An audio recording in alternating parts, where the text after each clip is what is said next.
I came across this hypothetical, the other day scrolling through social media. What would I tell myself if I had to give myself, some advice about the future or some tips and things to do for the streaming hobby that I'm currently really involved in? Real quick before we begin, I just want to say I hope everyone's staying healthy and safe from ongoing issues in the real world.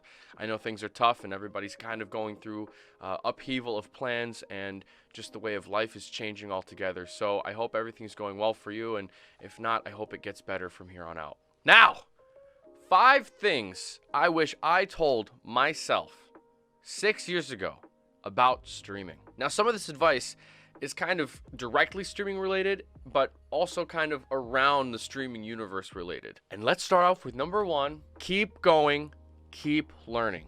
Oh my gosh, this is really important. What I mean about keep going, keep learning, and this could be applied in so many different areas than just streaming, but for little old younger Ivan, 6 years ago Ivan, you can't give up. And you can't give up when you're dealing with all the small things, learning how to edit graphics, doing your own graphics for your Twitch channel, your YouTube channel, anywhere. If you just give up and end up outsourcing that workload to somebody else and getting somebody else to do your graphics, you're never going to learn how to get that done yourself, and then you're always going to be relying on someone else to do it. Now, I'm not saying commissioning other people for some work is a bad idea. Definitely do that down the line. I've definitely practiced that more now than I did back then, but at the same time, it's very fulfilling going to do some of my work, my own work, by myself without the need of some professional. Like, it's very fun, it's very fulfilling to go ahead and just make my own panels. And the more you work on it, my point is that the better they look and the better you get at that particular skill. Second thing I would tell myself 6 years ago is consider upping production in small ways, little tiny ways, rather than going ahead and figuring out the most expensive way you can upgrade either your equipment, your setup, things here and there. Try to find the little things. Now, Ivan, if I were right there in front of you, if I were able to actually travel in time, I would just try to tell you, get yourself things that are underneath $20, $10 even, just small things, whether it's just like a small little gag, like, I don't know, like, or this is free right here, a little tiny flip phone, just pretend like you're having a call, but things like that, one awesome example, I rant and rave about this so much just because I think it's got more power than I think I even give it, but it's just a wireless numpad. It does the job. It's like a wireless scene changer for OBS. I bet you can even program it to do multiple things. My friend Philip is buying himself, I believe still, a 72 key like numpad type of keyboard that can hook up wirelessly to the computer. Imagine all the different ways you can program those keys. It's like a discount Stream Deck. That's a small way to upgrade what's going on without having to spend too much money. So, Ivan, small upgrades. Small. Number 3, don't tie yourself down unless you really want to. But, Ivan, if I were to tell you something important, 5 things, one of the 5 would be not to tie yourself down. This is because the worst thing I think we can do to ourselves is restrict ourselves when it comes to, indulging in a hobby, indulging in something new, indulging in some sort of work. If you restrict yourself, you might find the challenge appealing, you might find the challenge rewarding, but at the same time, it's also frustrating. It also feels limiting, obviously, and you don't want to limit yourself when you're trying to enjoy something, in my opinion. I learned this the hard way over the last few years. Younger me definitely did try to tie himself down and to stick to a certain category, a certain genre, in terms of like the gaming sphere. Like, I tried to just be a War Thunder streamer.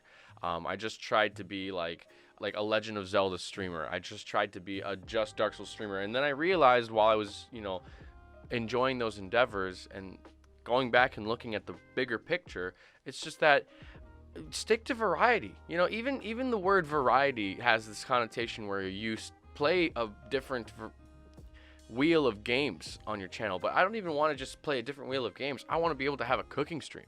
I want to be able to just fingerboard or tech deck here on for a whole entire stream, a music stream, things like that. So it's not so much stick to playing any game you want, it's stick to doing anything you want.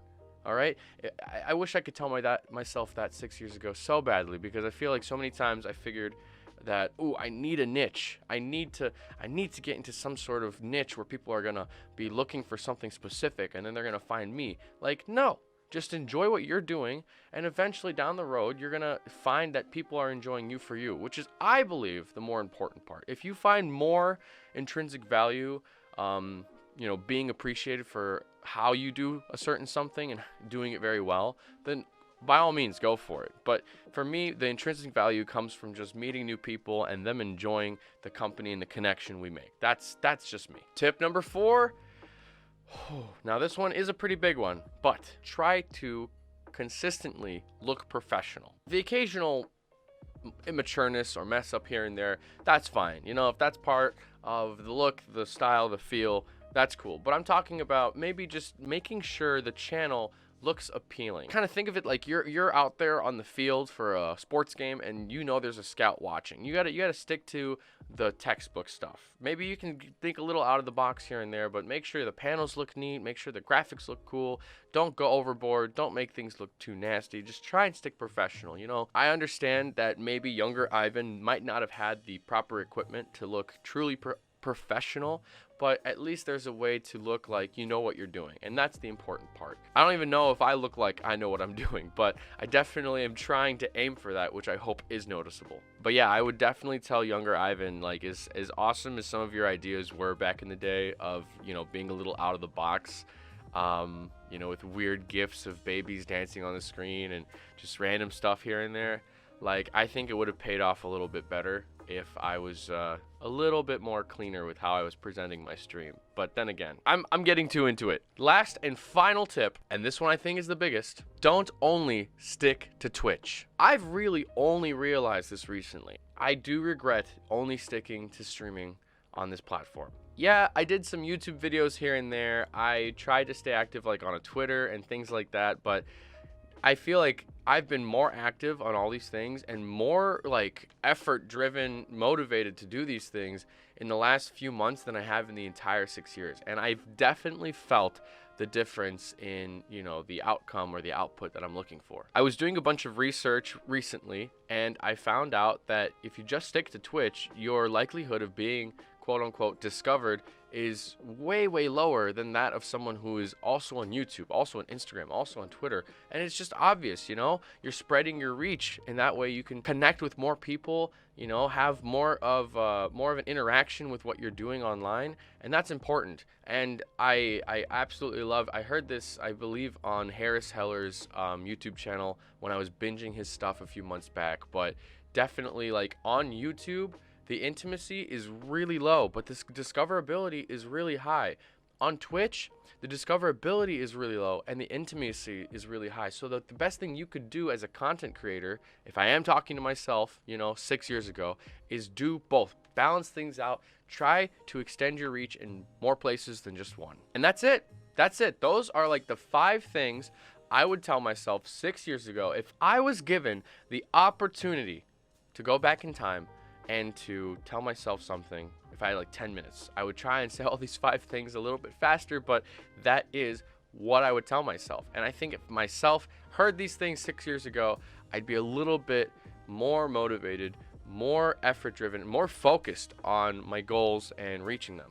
So yeah, that's it. I hope if anything, you got something out of these tips. If you're someone who's looking to stream, if you're someone who's already been streaming, if you're someone who knows another streamer, maybe some of this advice can go a long way for them. If you want to come back for more content, subscribe. I'm here. I am, like I said in the last video, attempting to be a full-time content creator for the time I'm at home in quarantine. So please show me your support, and I'm going to keep on pumping out these videos because it's finally, I get the time to do something like this. With that being said, I hope that the rest of your week goes amazingly awesome, and you know where to find me, okay? Twitch, Twitter, all these different places. I encourage you to check me out. Until the next video, my friends, have a good one. Long live Van Holla. Effect, fade out. Okay. Welcome. That wasn't right. Hold on. What did I do? Oh, I see what I did wrong. Okay.